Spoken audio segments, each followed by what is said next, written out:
Il liceo scientifico Leonardo oggi presenta un nuovo corso, una nuova offerta. Di cosa si tratta, Presidente?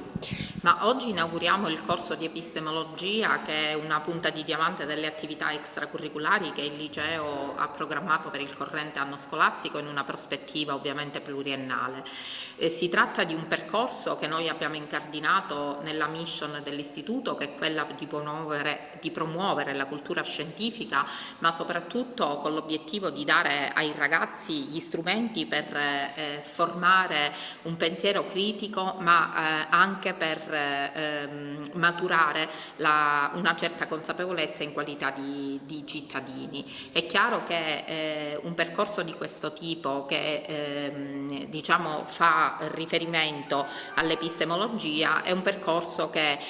dà ai ragazzi l'opportunità di aderire a dei fondamenti che anche OCSE Pisa sotto forma di science literacy individua quale abilità di interessarsi di questioni scientifiche, e quindi è stretto il rapporto tra la cultura scientifica e le ragioni umanistiche che stanno alla base della cultura scientifica, che nei ragazzi instillano curiosità, apertura mentale, ma anche e soprattutto spirito critico. Ecco, un confronto con degli esperti? Sì, oggi abbiamo l'onore di ospitare il professore Giudice, che è titolare del Dipartimento di Epistemologia dell'Università di Bergamo, ma soprattutto è un ex alunno del liceo Leonardo,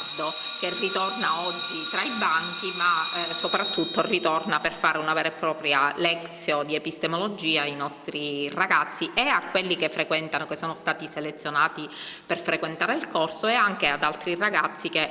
nell'ambito delle ore curriculari studiano la storia della filosofia.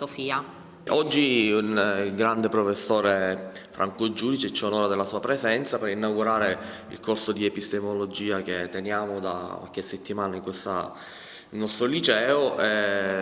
Siamo onorati della sua presenza perché è uno dei più grandi studiosi di storia della scienza e pochi anni fa ha scoperto anche una preziosissima lettera di Galilei in originale a Londra. Noi cerchiamo da parte nostra di fare del Liceo Leonardo un polo di studi scientifici e umanistici, un punto di incontro tra le due sensibilità, quella umanistica appunto e quella scientifica, che spesso in Italia sono settorializzate e tenute distanti, per cui il nostro impegno è quello di creare una didattica diversa, multidisciplinare, nuova, e l'epistemologia è, come posso dire, l'habitat naturale di questo nostro tentativo.